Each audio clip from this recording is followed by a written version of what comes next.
Hello guys, welcome back to our channel Makers Echo. അപ്പോൾ ഇന്നത്തെ video എന്ന് പറയുന്നത് നമ്മൾ ഉണ്ടാക്കുന്നത് ഒരു വിൻറ്റേജ് സ്റ്റിക്കർ സെറ്റാണ്. അതായത് നമ്മുടെ ജേർണലിന് ആവശ്യമുള്ള എല്ലാ type of stickers all in one നമ്മൾ ഉണ്ടാക്കുന്നുണ്ട്. അപ്പോൾ ഞാൻ അതിന് തന്നെ ഫസ്റ്റ് ഒരു ടെംപ്ലേറ്റ് ഉണ്ടാക്കി വെച്ചിട്ടുണ്ട്, എല്ലാം എവിടെയൊക്കെ വേണമെന്ന്. അപ്പോൾ ഫസ്റ്റ് ചെയ്യുന്നത് പോർട്രേറ്റ് ആണ്. പോർട്രേറ്റ് എന്ന് പറയുമ്പോൾ ഒരു സ്ക്വയറോ റെക്റ്റാങ്കിളോ ഔട്ട്ലൈൻ കൊടുത്തിട്ട് അതിലൊരു പിക്ചേഴ്സ് വരച്ചു കൊടുക്കുന്നതാണ് പോർട്രേറ്റ്സ് എന്ന് പറയുന്നത്. അപ്പോൾ ഈ പോർട്രേറ്റ് ഫ്രെയിംസ് നമ്മൾ ജേർണലൊക്കെ ചെയ്യാൻ നേരത്തെ ഒട്ടിക്കാറുണ്ട്. അപ്പോൾ ഇത് ചെയ്യാനായിട്ട് ജസ്റ്റ് റെക്റ്റാങ്കിളിൽ രണ്ട് ഔട്ട്ലൈൻ കൊടുക്കുക ബ്ലാക്ക് വെച്ചിട്ട്, പിന്നെ അതിൻ്റെ അകത്ത് നമ്മുടെ വിൻറ്റേജ് കളറായ ബ്രൗൺ കളർ വെച്ചിട്ടൊന്ന് ഫില്ല് ചെയ്ത് കൊടുത്തിട്ട് ഒരു ബ്ലാക്ക് പെൻ വെച്ചിട്ട് ഫ്ലവറും ചെയ്ത് കൊടുത്തു, അതിനകത്ത് ബ്ലൂമെന്നും കൂടെ എഴുതി കൊടുത്തു. പിന്നെ ഒന്ന് ഫില്ല് ചെയ്യാനായിട്ട് ഇതുപോലെ ഒന്ന് റൗണ്ട് ചെയ്തിട്ടൊന്ന് കളർ ചെയ്ത് കൊടുക്കുന്നുണ്ട്.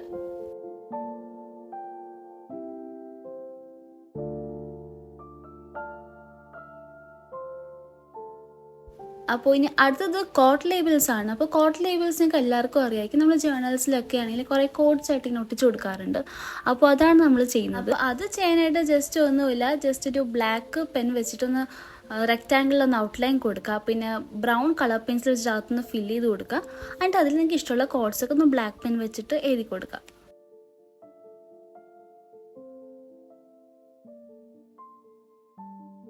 അപ്പോൾ നെക്സ്റ്റ് വൺ എന്ന് പറയുന്നത് റാൻഡം സ്റ്റിക്കേഴ്സ് ആണ്. റാൻഡം സ്റ്റിക്കേഴ്സ് എന്ന് പറഞ്ഞാൽ അത് തന്നെയാണ് റാൻഡം സ്റ്റിക്കേഴ്സ്. അപ്പോൾ അതെന്ന് പറയുന്നത് നമ്മുടെ ജേർണലിൽ നമ്മൾ എന്ത് നെക്സ്റ്റ് ചെയ്യണം എന്നറിയാത്ത സമയത്ത് എന്തെങ്കിലുമൊക്കെ ഫില്ല് ചെയ്യാനായിട്ട് ഒട്ടിക്കാൻ തോന്നാറില്ലേ, അപ്പോൾ ആ സമയത്ത് ഒട്ടിക്കേണ്ടതാണ് ഈ റാൻഡം സ്റ്റിക്കേഴ്സ് എന്ന് പറയുന്നത്. നമുക്ക് വേണമെങ്കിൽ എൻവലപ്സ് ഒട്ടിക്കാം, ഫ്ലവേഴ്സ് ഒട്ടിക്കാം, പിന്നെ ബട്ടർഫ്ലൈ, സ്റ്റാർസ്, പിന്നെ മഷ്റൂംസ്, അങ്ങനെ ഓരോന്നൊക്കെ നമുക്ക് ഫില്ല് ചെയ്യാനായിട്ട് ഒട്ടിക്കാവുന്നതാണ്. അപ്പോൾ അതാണ് ഈ റാൻഡം സ്റ്റിക്കേഴ്സ് എന്ന് പറയുന്നത്. അപ്പോൾ ഞാനിതിൽ കുറച്ച് ലീവ്സ് ഇൻക്ലൂഡ് ചെയ്തിട്ടുണ്ട്, പിന്നെ ഒരു റെയിൻബോ, പിന്നെ കുറച്ച് പാച്ച് വർക്ക് പോലെ, ഇതേപോലെ പാച്ച് വർക്ക് എന്ന് പറഞ്ഞാൽ കുറച്ച് സ്ഥലത്തൊക്കെ ഇങ്ങനെ ഫില്ല് ചെയ്യാനായിട്ട് യൂസ് ചെയ്യാനായിട്ട് ഇതുപോലെ റെഗുലർ ഷേപ്സ് വരച്ച് കൊടുത്തിട്ടുണ്ട്. പിന്നെ കുറച്ച് ഹാർട്ട് ഷേപ്സും പിന്നെ കുറച്ച് ഫ്ലവേഴ്സാണ് ഞാൻ വരച്ചേക്കുന്നത്.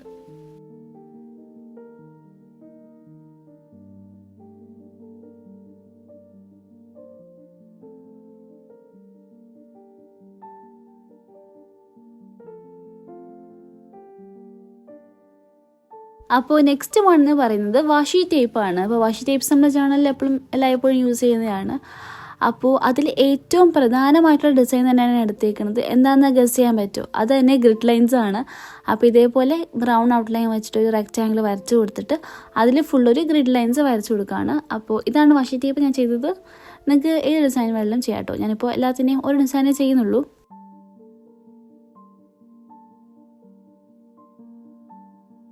അപ്പോൾ നെക്സ്റ്റ് വൺ എന്ന് പറയുന്നത് ഡോട്ടേഡ് സ്റ്റിക്കേഴ്സ് ആണ്. അപ്പോൾ ഡോട്ടേഡ് സ്റ്റിക്കേഴ്സ് നിങ്ങൾക്ക് അറിയാമായിരിക്കും, നമ്മൾ ജേർണൽസ് ഒക്കെ ചെയ്യാൻ നേരത്തെ യൂസ് ചെയ്യുന്നതാണ് പല കളർ വേരിയേഷൻസിലും. അപ്പോൾ അതാണ് ഡോട്ടർ സ്റ്റിക്കേഴ്സ്. ആക്ച്വലി ഇത് നമ്മൾ ഫില്ല് ചെയ്യാനായിട്ട് യൂസ് ചെയ്യുന്നതാണ്. അപ്പോൾ ഇത് റാൻഡം സ്റ്റിക്കേഴ്സിൻ്റെ അകത്ത് വരുന്നത് തന്നെയാണ്. പക്ഷേ ഈ ഡോട്ടർ സ്റ്റിക്കേഴ്സിന് സെപ്പറേറ്റ് ഒരു ബേസ് തന്നെയുണ്ട്. അപ്പോൾ അതുകൊണ്ടാണ് ഞാൻ ഈ ഡോട്ടർ സ്റ്റിക്കേഴ്സ് സെപ്പറേറ്റ് ആയിട്ട് പറഞ്ഞ് ചെയ്യുന്നത്. അപ്പോൾ അത് ഞാൻ ഇതുപോലെ 3 കളർ വേരിയേഷൻസിൽ ചെയ്യുന്നുണ്ട്. കുറച്ച് ചെറുതും പിന്നെ വലുതുമായിട്ട് ഡോട്ടർ സ്റ്റിക്കേഴ്സ് ചെയ്യുന്നുണ്ട്.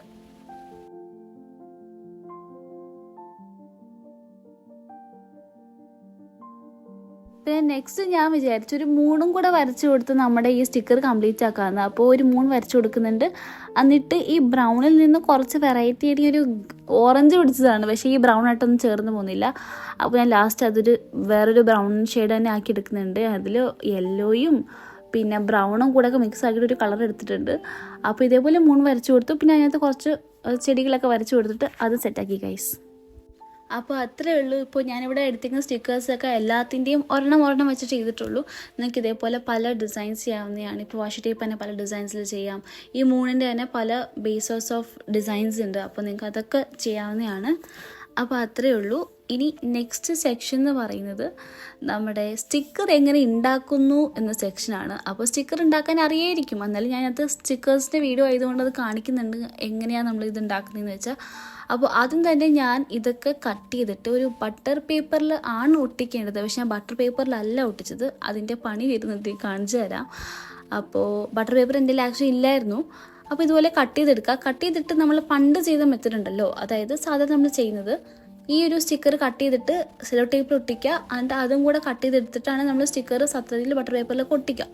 അപ്പോൾ അങ്ങനെ സ്റ്റിക്കർ സെല്ലോ ടേപ്പിൽ ഒട്ടിച്ചിട്ട് കട്ട് ചെയ്യാൻ കുറച്ച് ബുദ്ധിമുട്ടാണ്. മാത്രമല്ല നമ്മൾ കുറേ സ്റ്റിക്കേഴ്സ് ഉണ്ടാക്കിയിട്ടുണ്ടല്ലോ, അപ്പോൾ അതൊക്കെ ഒട്ടിച്ചിരുന്നതിന് കുറച്ച് ടൈം ആവും. അപ്പോൾ ഞാനിവിടെ ചെയ്തെന്താണെന്ന് വെച്ചാൽ, നിങ്ങൾക്കിത് പറഞ്ഞാൽ മനസ്സിലാവുമെന്ന് എനിക്കറിയില്ല, പക്ഷേ എന്തായാലും പറയാം ഗൈസ്. അപ്പോൾ ഞാൻ ആദ്യം ബട്ടർ പേപ്പർ എൻ്റെ ഇല്ലാത്തതുകൊണ്ട് തന്നെ ബട്ടർ പേപ്പറിന് പകരം A4 സൈസ് പേപ്പർ എടുത്തിട്ട് സെല്ലോ ടേപ്പ് വെച്ച് ഒട്ടിച്ചു. ആക്ച്വലി ഇങ്ങനെ ചെയ്താൽ അത് ബട്ടർ പേപ്പറിന് പകരം നമുക്ക് യൂസ് ചെയ്യാവുന്നതാണ്. പക്ഷേ ഇങ്ങനെ ചെയ്യുവാണെങ്കിൽ നമ്മൾ എന്താ ചെയ്യേണ്ടതെന്ന് വെച്ചാൽ, ഓരോ സ്റ്റിക്കേഴ്സിലും സെല്ലോ ടേപ്പ് ഒട്ടിച്ചിട്ട് അത് കട്ട് ചെയ്തിട്ട് വേണം ഓരോന്നും ഒട്ടിക്കാനായിട്ട്. പക്ഷെ ഞാനിവിടെ അങ്ങനെയല്ല ചെയ്തത്. അങ്ങനെ ചെയ്യുവാണെങ്കിൽ നമുക്കിത് വർക്ക് ആവുമായിരുന്നു. പക്ഷെ ഞാനിവിടെ എന്താ ചെയ്തതെന്ന് ചോദിച്ചാൽ, മൊത്തത്തിൽ അത് സെല്ലോ ടേപ്പ് വെച്ചിട്ട് കവർ ചെയ്തിട്ട് അതിൽ ഓരോന്നും നമുക്ക് പിന്നീട് ആവശ്യമുള്ളപ്പോൾ ഓരോന്നും കട്ട് ചെയ്തിട്ട് ഒട്ടിക്കാമെന്ന് വിചാരിച്ചേ. പീൽ ചെയ്തിട്ട് സാധാ സ്റ്റിക്കേഴ്സിൽ ഒട്ടിക്കാമെന്ന് വിചാരിച്ചേ. പക്ഷേ ഈ ഒരു ബട്ടർ പേപ്പർ പോലെ നമ്മൾ ഉണ്ടാക്കിയ സെല്ലോ ടേപ്പ് വെച്ചിട്ട് ചെയ്ത ആ ഒരു ബട്ടർ പേപ്പർ ഉണ്ടല്ലോ, അതിൽ ഈ ഒരു ഐഡിയ വർക്കാവില്ല. ഇനി അത് നമ്മൾ ബട്ടർ പേപ്പറാണ് യൂസ് ചെയ്യുന്നതെങ്കിൽ ഇതേപോലെ ചെയ്ത് കഴിഞ്ഞാൽ വർക്കാവും. പക്ഷേ ഇത് വർക്കായില്ല ഗൈസ്. അപ്പോൾ അതാണ് സംഭവിച്ചത്. സാരമില്ല, ഞാനിതുപോലെ ഓരോന്ന് കട്ട് ചെയ്തിട്ട് ഗ്ലൂ വെച്ചിട്ട് ഒട്ടിച്ചോളാം ഗൈസ്. അപ്പോൾ നിങ്ങൾ ചെയ്യുമ്പോൾ ശ്രദ്ധിക്കേണ്ടത്, ഒന്നെങ്കിൽ ബട്ടർ പേപ്പറിൽ ഇതേപോലെ ചെയ്യുക, അല്ലെങ്കിൽ ബട്ടർ പേപ്പർ ഇല്ലെങ്കിൽ ഇതേപോലെ A4 സൈസ് പേപ്പർ എടുത്തിട്ട് സെല്ലോ ടേപ്പ് ഒട്ടിച്ചിട്ട് ഓരോന്നും സെല്ലോ ടേപ്പിൽ ഒട്ടിച്ചിട്ട് സ്റ്റിക്കേഴ്സ് കട്ട് ചെയ്തെടുക്കാം കേട്ടോ. മനസ്സിലായില്ലേ? അപ്പോൾ അത്രേ ഉള്ളൂ. ബൈ.